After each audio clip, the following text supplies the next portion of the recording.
So I'll call the panelists out here, so very key experts. First of all, I'll call upon NEHA KABRA, VP AML from HDFC Bank. Can we have a huge round of applause for her? Next is I'll request and call upon Mr. Ashish Tripathi, VP Fraud Prevention and Detection. Can we have him on a stage, please? Huge round of applause for him. Joining this key experts is Anurag Parashar. He is the Head Fraud Prevention and Control Unit, Axis Max Life Insurance. Can we have a huge round of applause for him? We have Mr. Amit Dua, Head FCU, Piramal Capital Housing Finance on the stage. Fabulous. And can we have a little huge round of applause for everybody who joins us?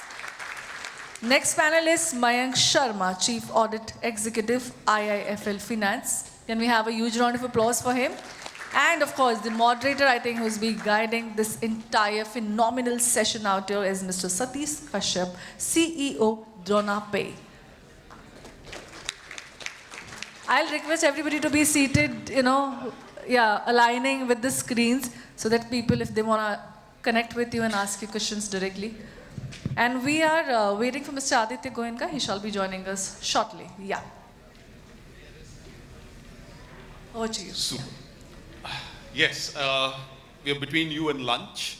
So we're going to get, in order to, kind of make sure everyone's awake, I'm trying to use AI in some nice ways. So I said, we're going to get awesome insights from amazingly intelligent folks, as in the next few minutes, okay? So that's my theme for the day. So we have a very focused topic that has been given. We're going to expand the scope of it, because before we jump into generative AI specifically for financial crime, we've got a panel here which has, as I told you, awesome folks who have insights from NBFC, from banking, from securities, and investment management, as well as insurance. So let's first get a little bit of perspective on, what are the kind of challenges and the latest trends that we are seeing from a slightly different kind of view, because a lot on payments has happened in the morning.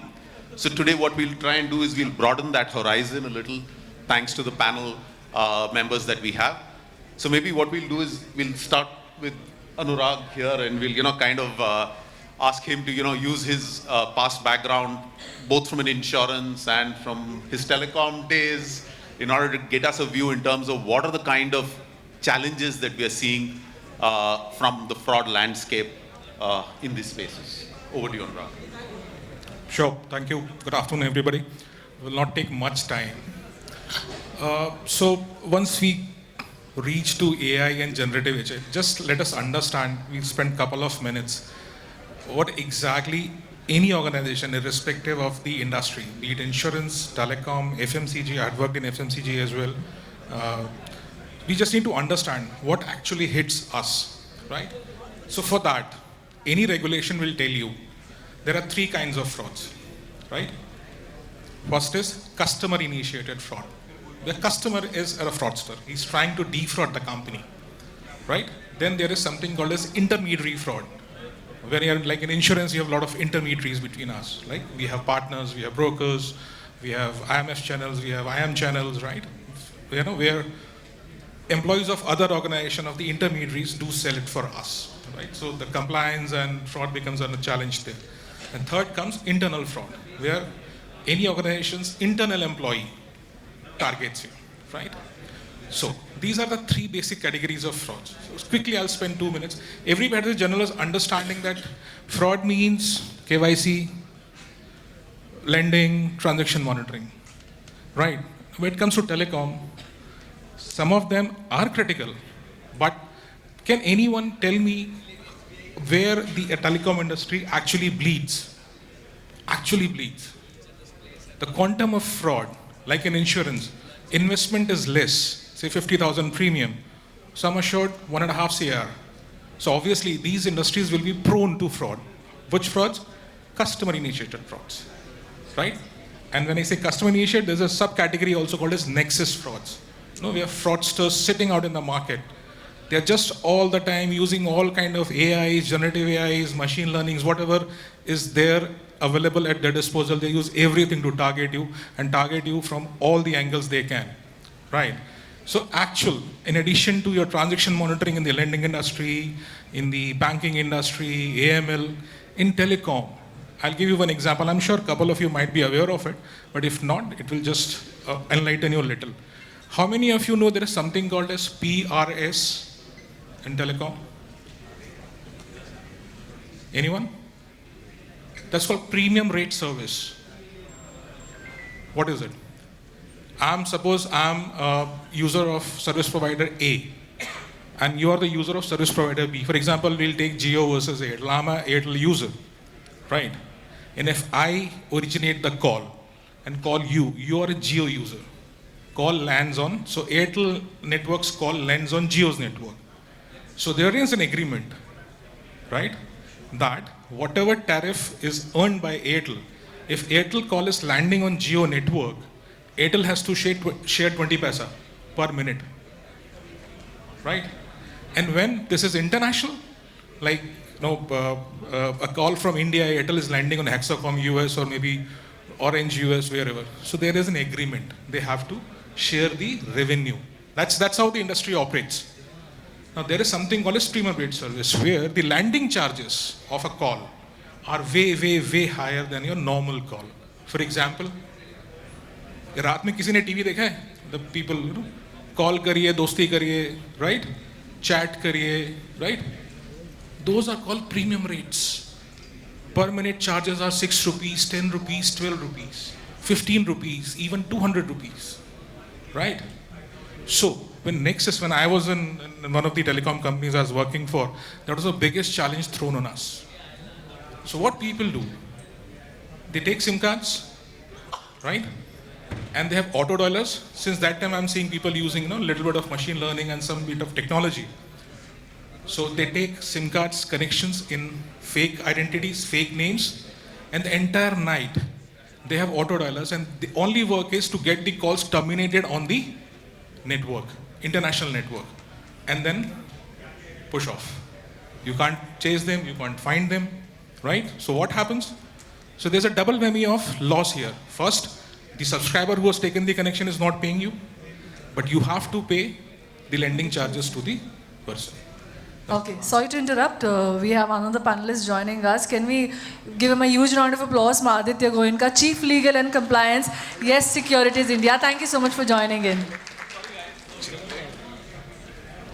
Right. So how to crack this? This is one. Insurance, I'll give an example. Mortality fraud. I have a couple of colleagues sitting here. Mortality fraud is the biggest fraud which hits any life insurance industry, right? And there are nexuses operating in the market. We have hotbeds in India. We have identified hotbeds. There are additional layers of, I would say, due diligence, enhanced due diligence being applied if a policy is getting sourced from there. Mortality fraud, invest 5,000, 10,000, 50,000. The returns are much, much, much, much higher. Right, and nexuses operate. How they operate? Multiple ways.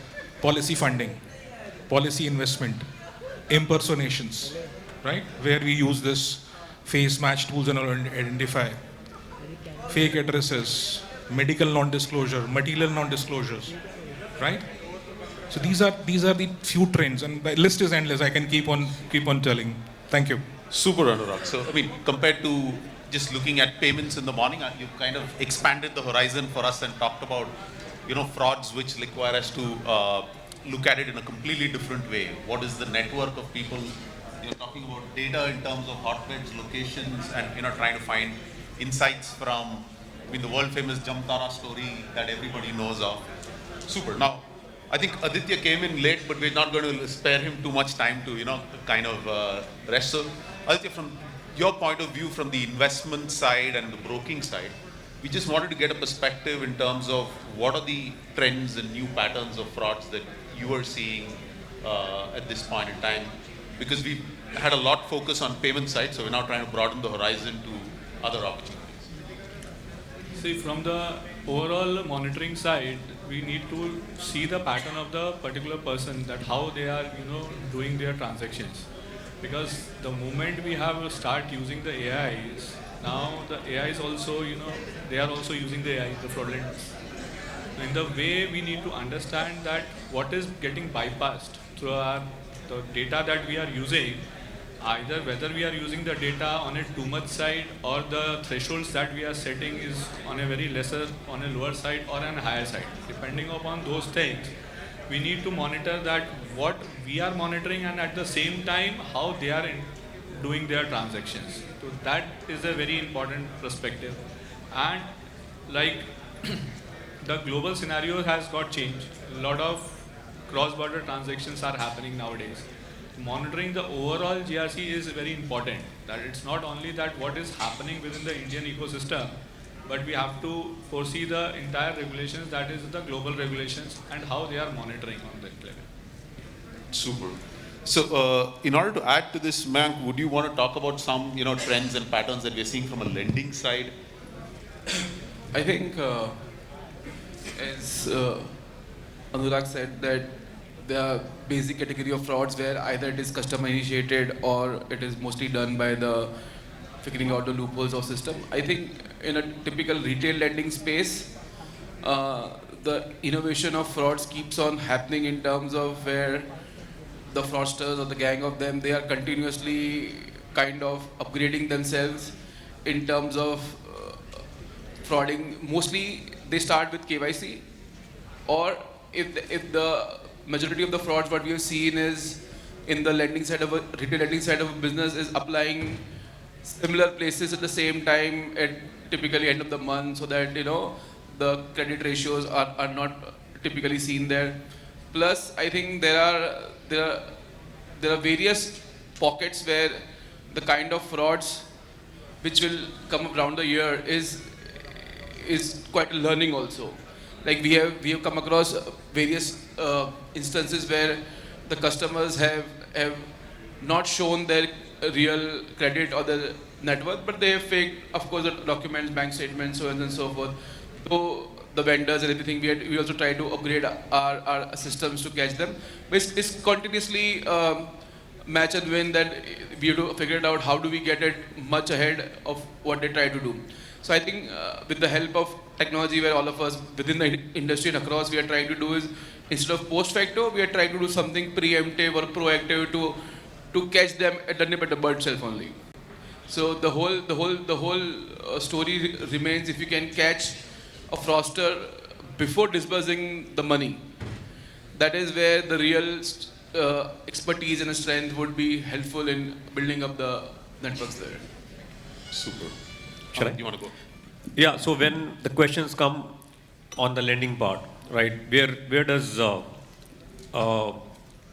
AI fit here, right? So I would say that, this is like on the lending side, we are a little primitive, right? I have worked with large private sector banks, and now with Piramal Finance Limited, this is like a blend of a fintech and finance company. I would say, here I've seen that we have started using AI.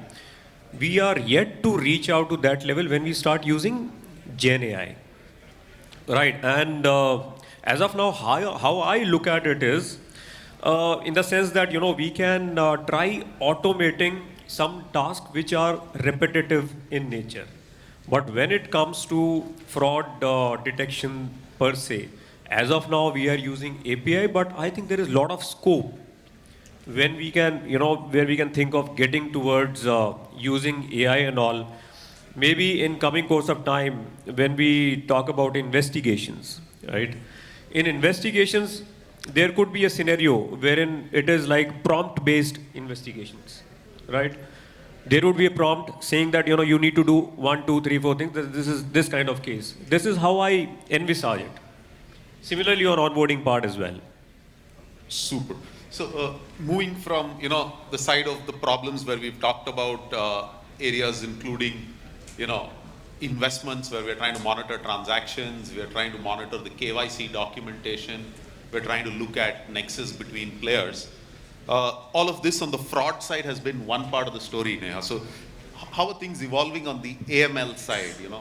From a regulatory angle, we hear so much of mule, we hear so many other issues, so if you could enlighten us. Yeah. So let me first start by saying the fact that whatever views and opinions that I shall be sharing over here would be totally my individualistic and nothing to bear with whatever practices which are being followed by my organization as such. Thank you. That's on behalf of all of us on the panel. Thank you. Yeah. Fair. Star conditions apply over. Now we'll get. Fair. So, and I would like to start this discussion with my famous, I mean not really famous, but my favorite quote as such, that this AI has come into the picture because humans are becoming little dumb and machines are becoming intelligent. And that's where this AI, the whole gambit of Gen AI or machine learning and everything is coming from, right? With respect to, so basically what we are trying to say is that increasingly we are seeing that there is a limit to which humans can interpret, human can analyze, humans can scrutinize or investigate, correct? And that is where, and the speed, of course, speed and the time are the important factors, because anywhere where we lack on these things, then we are sort of out of the market, out of the game, right? So now with this thing coming into picture, that your payment systems are really very faster, money moves out of the system very fast, in in nanoseconds we should be saying, and all those stuff. That is where the importance of AI comes into picture.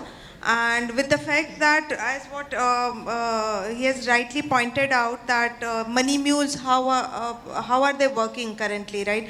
I mean, immediately from one account to other account, from other to third to fourth, the money gets moved into very faster. So combining all these facts into mind, it is important for us to have an AI-based solution which can really give us a better, accurate and timely. And when I'm saying timely, it's like proactive before the transaction even happens, right? So that is sort of technology that we are really working upon. With respect to AML or the transaction monitoring or the fraud, right? The changes which has happened over last decade or over last couple of years are really humongous in terms of their impact onto the fraud monitoring or transaction monitoring, AML monitoring, real-time monitoring, whatever that you call it, right? Just would like to give you an example. How many, which year that Twin Towers of US got collapsed? Right, absolutely. It was 2001, right? Somewhere around 24 years back, right? How did the money move there? Of course, it would be some banking channel, but how? Any idea? Any guesses? Well, the money really did move through multiple channels and multiple layers, which at that point in time, since we were so naive with respect to our transaction monitoring, that we cannot really identify. We could not, as a banking system for the economy, I am saying that we really failed, correct? To be really precise, it was 26th layer of transactions or the entity linkage, if we go through, right? Those were the depth of it that we could identify that the terrorists were sort of interrelated and sort of doing the transactions with as a group, right? So this was a time when we could not identify it, and the same thing happened with US and subsequently with India as well, right? So now the important or the need of the hour is that we should be identifying these things proactively before really these things happen up in the market. And that is the reason that we are having these AI tools which are available, who can have these entity linkage or relationship linkage module, which are having these entity relationship modules which are being given to the organization for them to really understand well, dig down well, and to percolate all these type of things that could have trace all these type of linkages which could otherwise be humanly difficult to identify. And that is where that we are standing currently with respect to AI, and that's the need of the AI or Gen AI that I should be calling it. Yeah. Super. So the problem statement around the layers of data that we are talking about and linkage analysis between, yeah, if you use a naive tool, there is not much difference between Osama and Obama. That's the kind of joke that we used to have in the old days. I know it's not got any of you laughing, but yeah, just making sure that I have those dad jokes which my daughter kind of tells me I always have. So before I come to you, Ashish, see, we've had a lot of discussion around automation, then business rule engines, then we've talked about machine learning, then we've talked about AI. So we've got so many layers of, okay, some will say jargon, some will say, could you just, with your insight, walk us through these layers and kind of, just help us understand where we are and where the best in the world are? Okay, where we are and where the best of the world we are. Okay. So I'll of course express whatever I know a little about this fraud, and I'll try to connect the dots between the AI, ML, ChatGPT, and so on. Before we start thinking about how, and I think what we could hear is how we are thinking this technology is giving us a solution. But before jumping on the solution, I think this is important for us to understand what is the problem statement. The problem statement is, of course, the fraud velocity has increased. The overall landscape of the fraud across the world, thanks to the help of this technology, has increased. You can hear the words deepfakes, voice cloning, synthetic identity more frequently than we ever heard 2 years before. Some one of you would know that there is some concept called fraud as a service. Now, if you're surprised, you can be, but fraudsters are actually providing fraud as a service with the help of these technologies, this artificial intelligence, which we are going to call about. Fraud GPT. How many of you have heard the word fraud GPT?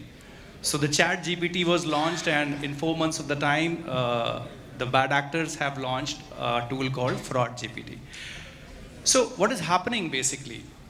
The technology was developed, it was used by the fraudsters first, and now we are trying to use the same technology to fight the fraudsters.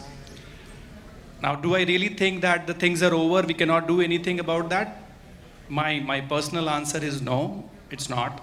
The shortcomings exist in everything. And even if the AI keeps on evolving, I believe it likely remain there. The shortcomings are likely to remain. But what we need to look at, we need to look at the details and the context actually. But is it humanly possible in the today's world to look at those details manually? The answer is no. So what we need to do, we need to I use a phrase that we need to fight fire with fire. So now, this is the reason why all of the institutions, a lot of financial institutions across the globe, they are trying to use their fraud detection tools. They are trying to build the AI-powered fraud detection tools. How AI helps? Of course, the AI can interpret the data, analyze the data much faster than any of the humans can. At the same point of time, at the real time, the AI can interpret and analyze the data and gives you the command to not only prevent the fraud at the same point of time, but also break the overall chain at the same thing. Where we heard that it was 26th layer where the money moved there. If we can break that chain, that AI gives us the power to. What else now? When you talk about AI, you also talk about the machine learning. Now, what is machine learning? I'll just give a couple of liners to the machine learning. It is an adaptive learning, right? More we know about the cases, more we train our systems with the cases which we learn about, more our systems are robust enough at the back end who can detect the anomalies which can happen into the transactions or maybe into the onboarding process. Now, the whole world has started using it. I know I'm not commenting about how in India we are using the AI as a technology, of course many of the banks, but I can quote a few examples across the industry. In UK last year, British Telecom has used artificial intelligence to detect, first intercept and then block the scam calls. They tried to understand the behavior of the callers and then they detected scam calls. How many scam calls do you think they would have intercepted and blocked? I give you the numbers and they are shocking. 2.7 million in 4 months' time. With an estimate that if the technology continuously being used, they can block 60 million transactions per year. I mean, this is just a small step which the telecom company took to prevent the frauds which are happening to the older adults, right? They are likely to be the victims of these phishing cases. What else did they do? I mean, what else we can understand from our European market? O2 as a player, they have come with a very unique concept called, and they call it DAISY, okay? It's DAISY. And it is called Grandma of AI, okay? I'm not sure how many of you have heard about that, but what did they do in the whole process? They have floated a few numbers on the internet where the scammers have picked that up and they started calling on those numbers. What was happening at the receiver's side? There was there was of course a chatbot, there was a bot sitting at the end, and it was wasting the scammer's time on the call for hours.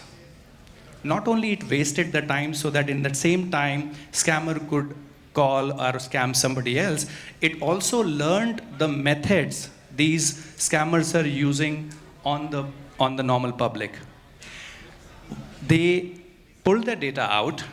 Now they are going to train and spread the awareness about the methods of the scammers into the industry. So they are making the small little videos and they are circulating it all over that, you know what, this is how you can be defrauded.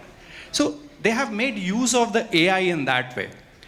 And why in the European market? Even in the Southeast Asian market, one of the tech enthusiasts in Malaysia came up and they said, okay, hey, I also want to do something like that. And so hi, scammers on hold AI. That's the term they have coined for it. And it's a Cantonese word and it means idiot, to be precise. And what does it do? It says that if you are receiving a call from a scammer, just spread this number, just give this number to them. And what it does, it simply wastes the scammer's time. So, you know, what we are trying to use the AI now with is how we can fight and how we can prevent the financial crimes with the multiple type of usages. I mean, there is a list of examples and the use cases that the world is using for it, but I think this is the high time we should start leveraging on this technology. Okay, so moving from, you know, such phenomenal use cases, I'll just talk about one use case and a few examples of what we've read about Gen AI. So last year, there was a lot of flurry in the Gen AI world, especially because Klarna gave an announcement saying they're reducing all of their call center agents. They're saying that we're not going to hire, and we have fired almost 700 people. So if you were in the startup world and you had an investor, he would have written the mail to you the next day. If your investor hasn't written the mail, he's a smart man actually. But anyway, so everybody was told, look at this, Klarna is using generative AI to take care of call center, and Klarna has given data to say that we've had a net promoter score increase. Call center agents are not really solving the problem, the agents are. Article dated few days ago, April 7th. Klarna has opened 150 positions for call center agents. And I'm not joking, there's the article came saying they're opening, and the CEO came on the call, and you know, typical call, so he said, what we've realized is the agents are not solving the problem, and they are introducing significant dissatisfaction level among customers. So he said, So I said, oh, that reminds me of exactly any Indian IVR system, you know. We had reached the level where you had to do a Google search to find out whether it's the number 9 that you have to press after pressing 7 3 times to get to the person. So there's actually a website which tells you that if you are calling X bank and you want to reach out to the actual human agent, you've got to press 6, 7, 4 and then 9. And then you're likely to reach the agent. Otherwise, it's very difficult to reach the human agent. I mean, that was the IVR era. So what they're saying is there's such a problem in the Gen AI era. So McDonald's released another article just a few weeks ago. It said that their drive-through in McDonald's, they had enabled Gen AI-based agents in a few of their stores. And they came back to say that we've discontinued it, you know. It started serving bacon bits along with softie or their ice cream. Okay, so it gave a person an order of 250 nuggets when the person mentioned he wanted 5 nuggets. So why, what, I mean, we've heard the word hallucination. There's another article from Air Canada where a person managed to convince the agent that he should be getting a refund of $500 or $700, and the agent sent him and emailed him the refund code. So, I mean, Gen AI is an amazing tool. We've gone through a hype cycle in it, and even in our point solutions where we are talking to people about everything from OCR to, you know, usage of multiple data sources in order to validate the authenticity of your KYC documentation, we still hear this large challenge about false positives and false negatives. So I was hoping to get your view in terms of, you know, today there are existing systems which generate a whole ton of alerts if you're in the transaction monitoring space.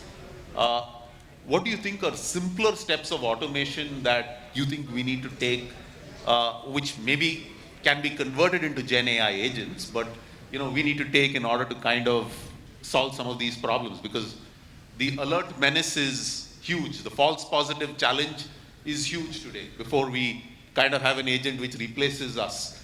So, I mean, I'd like to, yeah.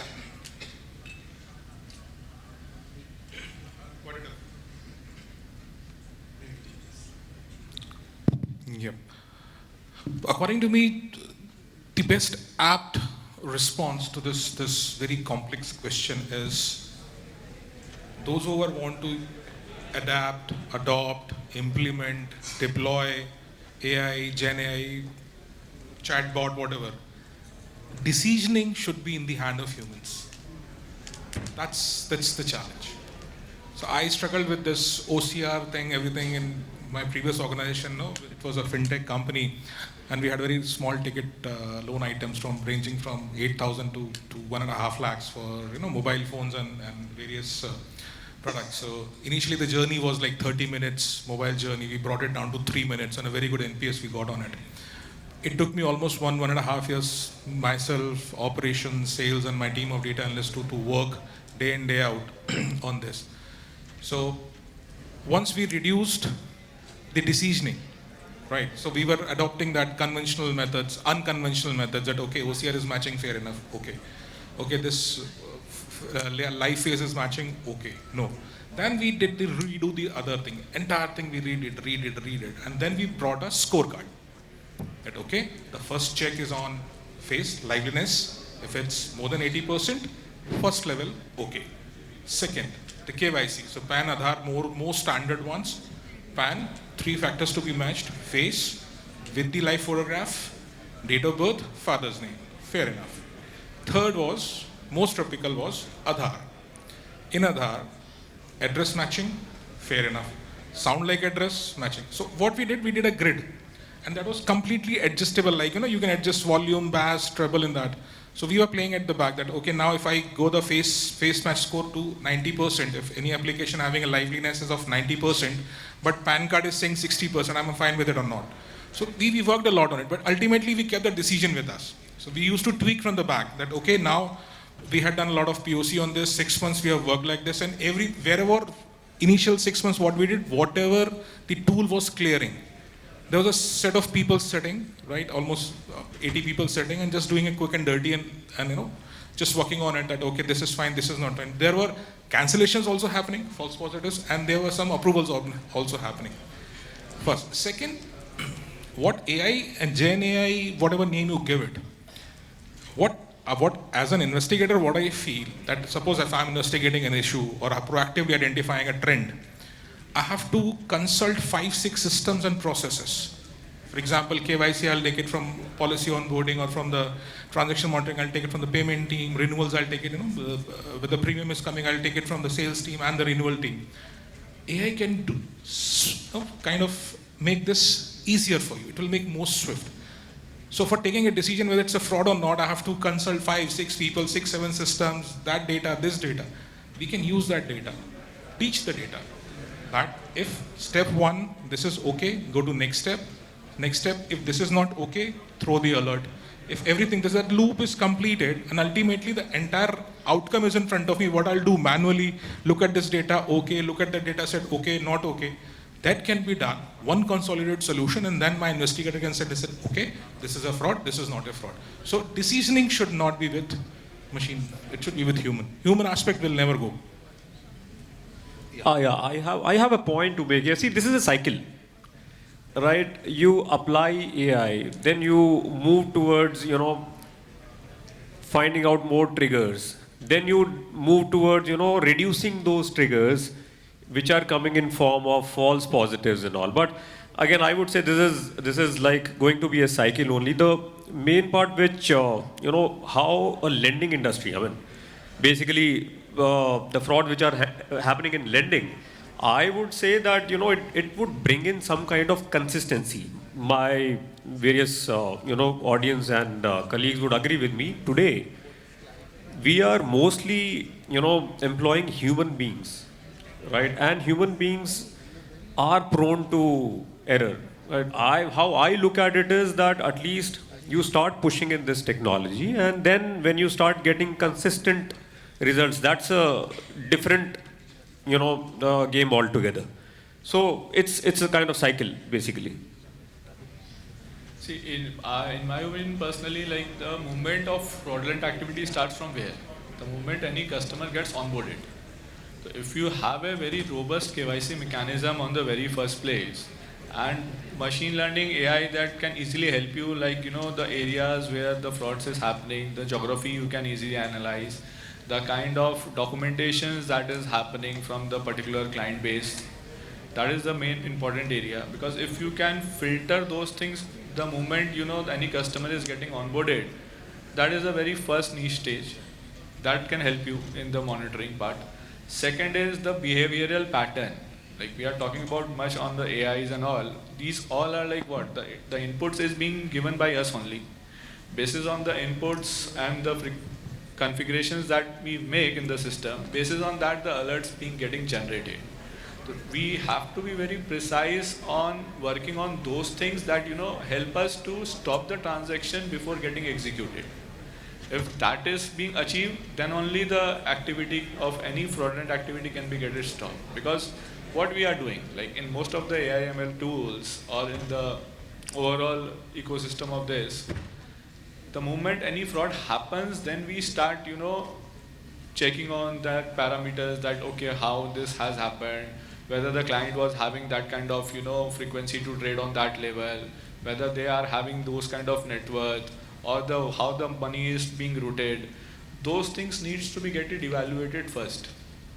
And there is a complete set of people who actually work behind that. The layering that we talks about, it doesn't happen overnight. They also take time to understand, and the AI that we are talking about in the Gen, it should be an auto-behavioral thing that we can think of. Any person who is doing anything, you can put some inputs related to the AI that the alerts will going to be getting generated. But it should read the behavioral pattern of the human being, then how these things are happening. And basis on that, it should be automated in their own alert mechanisms. But to get to that stage today, what we are seeing is that many people say that there is, you can do behavioral analysis, You can do, take data from 20 APIs. I mean, everyone has a new API which is, kind of cracked the code, or a new vendor who's come with a new score which has cracked the code. But when you get into large institutions, sorry to say, the bigger challenge is to first say, can you get the data that is there within the institution available? I mean, I'm sorry to say that if GenAI could solve the problem of getting all the data first. So I've been to an institution which said, we want to do fraud detection, and we know these transactions are coming from whichever hotbed you want to name, one of those locations. Can you stop it? And we said, sure, we can. Give us the transaction data. Give us the IP address. IP address that ends at the internet banking server. वो तो हमारे पास है ही नहीं. So where the data is the Bible on which every next layer works. The bigger challenge is, can we get that data flow? So in a large institution, you've got to understand that each of them are scaled at different levels. Their front-end architecture is with a different team. Their transaction switch is with a different team. You go and ask them for the message flow, and they will tell you, talk to the data lake team. And here we are talking about trying to use Gen AI, when the reality problem is that getting all of this data integrated in an institutional framework is a massive challenge. So, Neha, coming to you, how have you worked? Because before we go to Gen AI, has Gen AI helped you get the data?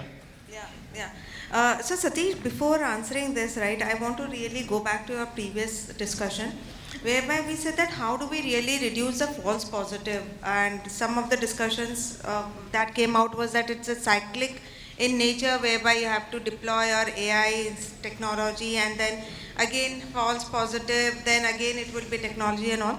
So my thought would be to this is that see, technology is going to help us in catering to a larger RFIs or larger red flags or larger indicators as such. But at the same time, of course, I agree that there would be high or increase in the false positive.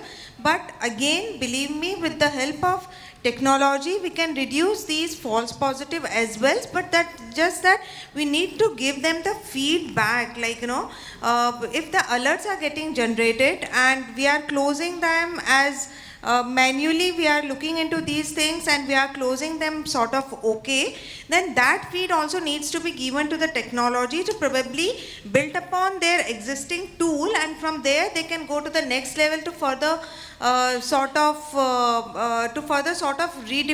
refine their logics and methodology, and that's how it is. But I agree, as of now, currently where we are is very bad situation. It's like 99%, if I'm not mistaken, would be the false positive rate of any organization as such. Right? Now, coming back to this question again, data is really a question. It's really difficult. With larger the organization, the more the systems, larger the penetration, and more is the problem. So, of course, I agree. I mean, technology can do wonders, but that has to be supported by data, and that's where it's, if something that cannot be done with technology doesn't mean that it's a technical fault or the fault of the solution. Everything and anything can be possible. Even I just read some time back that the heart surgery or the heart operation, including that the brain surgery as well, could be done robotically. Okay, we don't need really humans, and it was really with a great precision. So things can be done, but just that the feed has to be given by the organization only, and there cannot be a second thought about it. Yeah. Yeah. Sorry, Satish. So absolutely agree with you, and Neha as well, that data is very, very important. I'll just give you an example, right? Since last 1 year, we've been trying to come to some level, but that speed is very, very slow, right? So probably the thing which we should have achieved by now, I think we are not even to the halfway. That is one thing because of the data. There is another thing which I want to, get into. There is another dimension. I don't want to push it, further. See, we in the industry are subject matter experts, for example, right? There are other experts, tech experts and AI experts sitting separately in a separate office, or they are a different team altogether. How to, speak to them, right? Talk about what kind of issues are we facing, and then they come out telling us that this is what AI can further, do it for you. I think that is the one area where ChatGPT can help you. how to write. So I was actually saying that this is also a challenge, right? We don't know till what extent, because as of now we talk about AI, we understand what is this technology, but we don't know what kind of, how potent would it be to help us in our businesses. So this is one area wherein there has to be a regular interaction between the technology experts and subject matter experts. I think in banking, lending specifically, I don't know whether my colleagues agree with that or not, but this has to be improved a lot.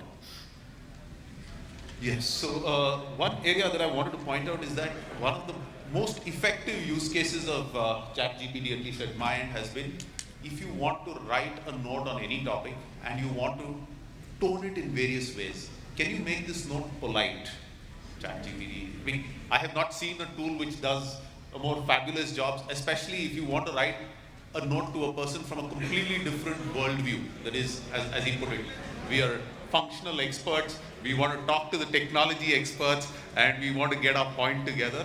That's one area where I felt that the ability of ChatGPT to generate such text is something that actually can move the needle. Especially, I learned that after seeing my daughter, who said, I write my note and then I tell ChatGPT to make it more polite because I am a little brash. I said, what? She said, yeah, that's the best use case. So, using generative AI, any other ideas, especially given your context of a bank across multiple countries? I mean, ladies and gentlemen, let's accept this. This generative AI is the technology of the present and future. We'll have to adopt it. We'll have to go with this. We are into the transition phase. Maybe at some place we want the manual ownership, human ownership over this. But let's understand that this is the kind of evolution we have seen from the maybe transistor days to the internet days we have come so far. Many of the, and I can go on with examples. Many of the international banks, I'm talking about the banking especially, have started using the generative AI. So we had the machine learning as a model once, then we have artificial intelligence as a motherhood statement, then we double-clicked it and then came to the generative AI as one of the large language models for the AI. So it has been a whole journey. Do we use it? Yes. The answer is globally, multiple institutions have started using it into their practical day-to-day lives. And Satish, as you rightly pointed out, one of the use cases, of course, getting your language corrected, polite, and whatever way you want to communicate. The other things are looking into the documents. I'll give very simple examples. Looking into the unstructured documents. The salary statements which the banks basically ask for while giving a lending for the personal loans, for example. Whether with the human naked eye we can go to that deep level and can decipher this, understand the anomalies into that, the answer is no. I know one of the US bank has adopted the generative AI into their loan application for screening their loan application. It not only identifies the anomalies, upfront anomalies, but it goes to the metadata level. It's a metadata thing we are talking about. There are multiple ways you can create a fake document. You can forge a document. For identification of that forgery, you need a machine. You need the technology to identify that as well. Synthetic identity frauds has been up to a great extent. I mean, people were all making noises about it. One of the European bank has opted for it, and they said, okay, we will train our models. We will get this generative AI, which will not only identify the behavioral patterns, but also look into the identities. And as they claim, they have reduced the synthetic ID fraud cases by 30%. It's a huge number for a financial institution. I can move ahead from that. I mean, in our investigation, I belong to a investigation background, and And I'm telling you that for our investigative journey, can we use this? Of course we can use it. We can summarize it. I was just hearing one of the colleagues was using how we can, multiple files can be, corroborated, the informations can be pulled into one. So this, the generative AI can do. We all spoke about the machine learning, and we all spoke about the data. We need data to train our machines, right? Now, if you don't have the data, and you need a synthetic data, a fictitious data maybe, where will you generate this from? Generative AI can be a tool to help you get that synthetic data as well. With that, you can train your machine learning models as good as you want. I mean, the type of forgeries you're facing now, you can train your machines to learn through this synthetic data. I know organizations who have started using this even for the internal threat detections. They are passing through their communications through this model, and it is identifying the anomalies, if there are some collusions happening, if there are some policy violations happening at the same point.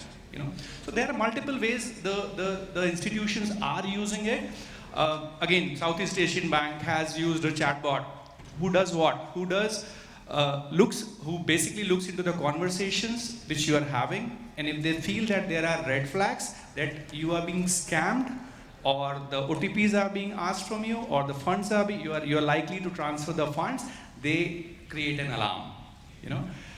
Again, another bank I know, and these are all the real life examples which I know from the industry. Another bank is using the voice sampling patterns and the video KYC. They are applying it to this so that they can identify the anomaly. So I would say we should look at the generative AI from the lens that, okay, it is here to exist. Fraudsters are using it. If we will not, probably we will lag behind. So this is the time to adopt for that. Thanks a lot. So while we take the last few minutes to just summarize, so I'll just kind of bring in the various concepts that we talked about. We clearly realize that data is key. There is still a huge challenge in getting this data. The type of data is varying now. We're talking about people who are talking of use cases which are related to telecom data, use cases related to KYC data. We're talking about transactional data. So there's still a huge plethora of opportunity here in the data integration space, which is the base on which you can run ML, data analytics, generative AI. Coming to generative AI itself, out of the various areas we've seen people leverage generative AI. Of course, the largest community which talks about it is the developer community, the software community, which says we've been able to use Gen AI to write code. So if you see the article base, there are so many people saying that the next generation of developers, you shouldn't go to computer science because computer science coding will be very easy. You have to at least know the concept, you have to explain what you want, and it will write the code. If you haven't heard vibe coding, I also didn't hear it till 2 weeks ago. So it's something that every startup community founder needs to vibe on. So it's something that we need to gauge and understand it. So if we play around with these tools, okay, so we internally as an org did our own little limited bit of playing around. First, we tried to get our smartest people to write code using it. It did generate beautiful code. We then said multiple team members try and use it. And then what we realized is very often the error that would come after they put the code in was something that they themselves couldn't figure out and debug. So what I'm trying to say is it is a weapon in the hands of the intelligent folks for sure. If you hand it over to a person who is trying to use it completely freely, then what we realized often is it becomes more than a tool, it becomes more a chaos monkey kind of a situation because it introduces problems that we as a team have had struggle trying to figure out. We've also seen that you take a requirement and you ask it to generate a test case. A generative AI tool does a reasonable job. It gives you the base framework of criteria much faster than, so there are people who will have to sit down and take that activity to figure out how can you apply it into a specific use case. And like all IT systems at one point in time, I mean, my father used to say when he came into the job market, this was early 1970s, He said, I was told banking is gone. Why? Computers have come, and that was the story outside every bank. So he said, there's no future in banking. He says, from that time, I've seen only one thing. Banks have grown bigger, more branches. So similarly, while we may not have portrayed a very positive view of Gen AI, what we're saying is there is a huge opportunity and there is application happening.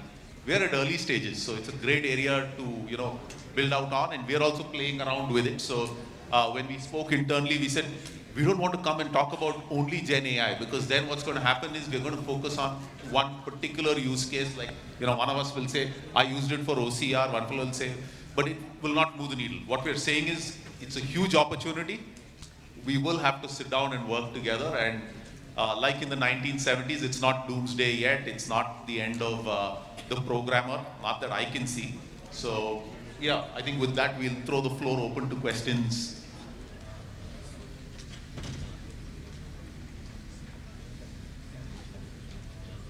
I think very exciting topic it was. Probably people should have questions. Yeah, it Anybody? looks like we put them to sleep, but with all this excitement, but yeah.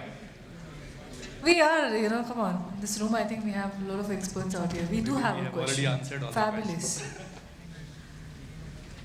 Or did you feel that you have answered almost everything? Yeah, it seems so. It was very informative, yeah, probably. We do have one more. We do have, yes. Let's make it interactive. Come on, yeah, please, sir.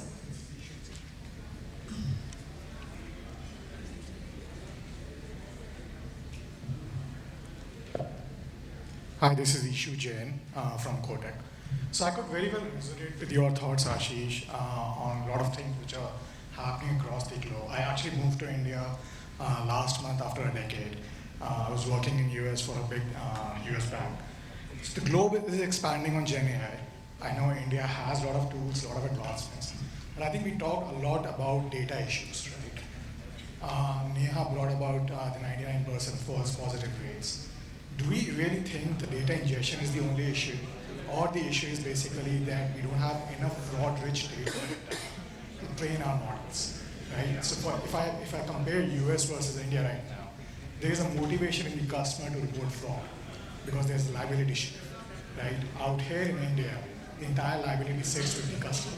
So we have a significant portion of population which is not yet even confirmed fraud, right? So how do you use that data to train your models, to uplift your Gen AI and AI models, to probably prevent and detect more in the GI?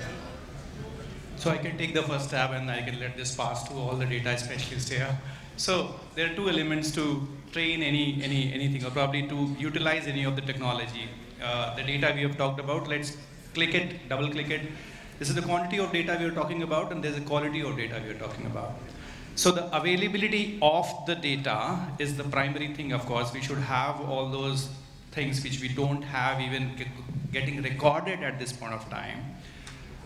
We need different vectors from the data. When we say that we need to train a model, we need different, that includes the behavioral parameters. So maybe there is a possibility that today in India, and I'm not commenting about all the organizations, but maybe we are not having all the data elements getting recorded at the first place. Forget about them being transmitted to the system, number one.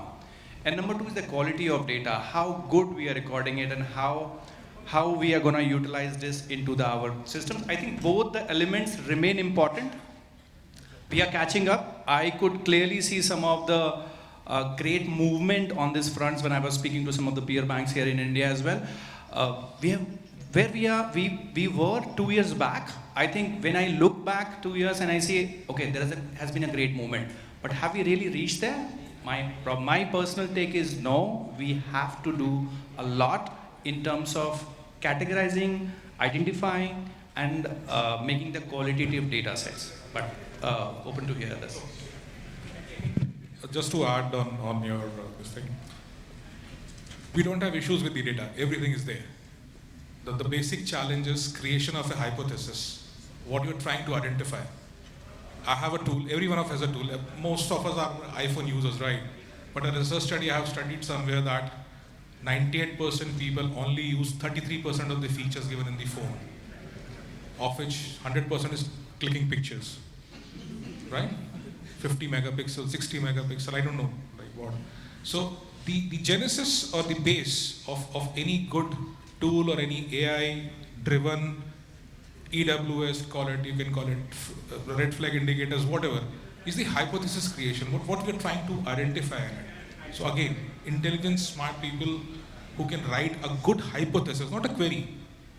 Query writer, a very junior guy can write the query for you, but what is to be written, how is to be written, he will do it. What is to be written is very must. But I'll take another minute if allowed.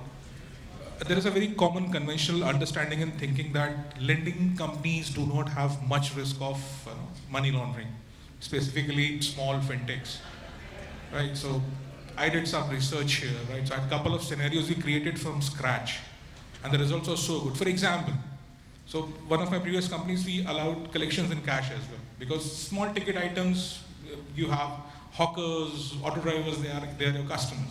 So we did not say no for taking the EMI in cash as well, correct? So we identified a scenario where a gentleman was a very picky habit. He said, I want a settlement. So the total amount was 1 point some lakhs or something, 1.8 or something. Mistakenly, he made extra payment, excess payment in cash, right? There was no check at the time of, because obviously collection system different, accounting system different, it allowed the cash to inflow. The guy went and said, oh, I did the collections. He paid extra, in excess. And then after 1 month, he said, oh, by mistake, I made an extra payment. Can it be refunded? Right? So what happened? He paid in cash, refund token from the bank. Money got white. Then there was one person who used to take a personal loan within 2 months. Like initially, he got a credit limit of say 50,000. He took the loan. Within 3 months, he paid the entire money in cash back. Right? His credit limit got increased. Then he was eligible for 90,000. Then he took a 90,000. Again, 3 months, he returned it back. His credit limit increased to 1.5 lakhs. Every time he used to pick the loan and pay back in cash. So he was just trying to layering and whatever you call in parlance of this. So writing a hypothesis is must. Thank you. See, just to add to your this thing, in my personal opinion, data is not a problem. We have huge tons of data.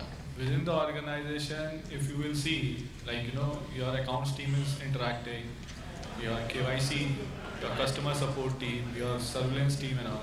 Everyone is, interacting and monitoring the same customer, and some way or the other is having some of the data of that particular customer. Within the organization, are we collating those particular data properly? Are we structuring those data? Because that is the problem where we are stuck. Within the organization, if we can easily collate the data and create the behavioral pattern that, how the client is behaving, as my fellow colleague correctly said, we have to understand, because at the different department, when the same client is interacting, he is having a different style of interaction. Collecting those information, collating, and then creating a behavioral pattern of that client is very important. Just from a particular standpoint, you can't create that thing and have your query. Sorry, one last. Sorry, I just want to take it from here that abroad, whatever examples that you have given, US, UK, and blah blah blah, those are also not better than India for sure, my friend. And I can vouch you for that. If there exists any mastermind that is there in India and that's what is being outsourced to foreign countries, that is point number one. And point number two is that the regulations, the data issues and the data quality even exist there as well. So if you talk about FATF and stuff like this, so there, if you see, majority of the members who are taking that evaluation are from India or the Indian origins. So Just to support you further, the fraud transaction ratio or the chargeback transaction ratio, if you were to compare in UPI, is a fraction of what you will see in any other payment process. So maybe in the morning meeting, the numbers that they said were 20 billion transactions a month. So one of the other problems here is our frauds are so small in terms of value and in terms of volume. But the base is so large that If you have to go find it, I can tell you definitely it is not some, so one thing is comparing this system with the other system. Depending on how you view it, you will view the other system as archaic compared to what you see here. Because the kind of real-time payment volume with device binding, with all of these layers of security has meant that in clear terms, we are at a league above what you have seen elsewhere in the world, if you were to look at it from a point of view of fraud losses. So therefore, the problem statement is also that we have to work so much harder to catch that guy. So you may view it whichever way, but if you go and talk to an American chargeback solution provider and the amount of money he charges, and he comes to India, he will after a while say, who will work at this price point? It is because we are a completely different structure. We are a volume heavy structure, and the value of losses is so small, and even in percentage terms. And this is not true only for payments. Even lending, if you see as an economy in India, is not a 50-year-old economy. Home loans were introduced when I started working. Sorry, I'm dating myself by saying that, but what I'm trying to say is, therefore, the entire lending ecosystem of personal loans that we are talking about is a 10-12-year kind of an ecosystem, and fintech apps are a 4-year-old. And to the point where some people will tell you that anything of large with any risk, we had an era when we would say we don't even want to see it. It's only because of the fintech boom that there's been a growth in the lending play and therefore a fraud play. Even there, fraud loss is very difficult to say, but what I'll say is it's not so large a play. I think just wait for some time. So I couldn't think of what we are today 2 years back. Right, a year more probably, I think you will get so many solutions. There are issues, infrastructural issues or whatever, but I think we'll be there. Perfect. I think due to time restrictions, we'll just have taken one question. Thank you, fabulous. Can we have a huge round of applause for the entire panel? And I'll request and call upon Radhika Shah from Finbox to felicitate the panel. Of course, in short, the fight against financial crime has changed, and AI, especially generative adaptive model, is just not a tool. I think it's a strategic ally. Can we have you on stage to felicitate the entire panel? Yes. I'll request and call upon NEHA KABRA to kindly join us on center stage. VP AML HDFC Bank.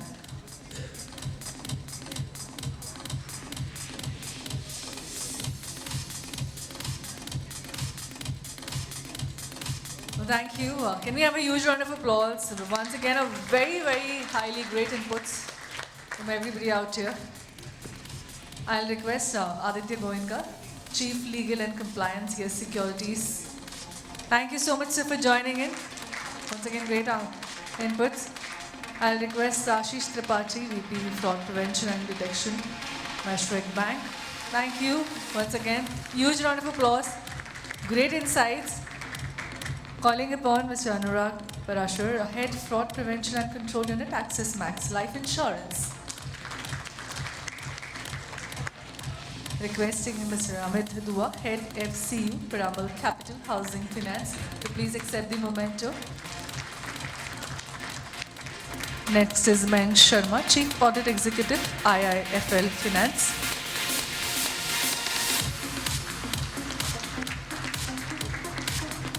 And of course, can we have a huge round of applause for our moderator, Satish Kashyap, CEO, Drona Pay. Thank you. Great moderation. And of course, without your guidance, this panel wouldn't have been that captivating and phenomenal. I'll request everybody for a group picture with the mementos. I'll request Radhika to please join in for a group picture. Yeah.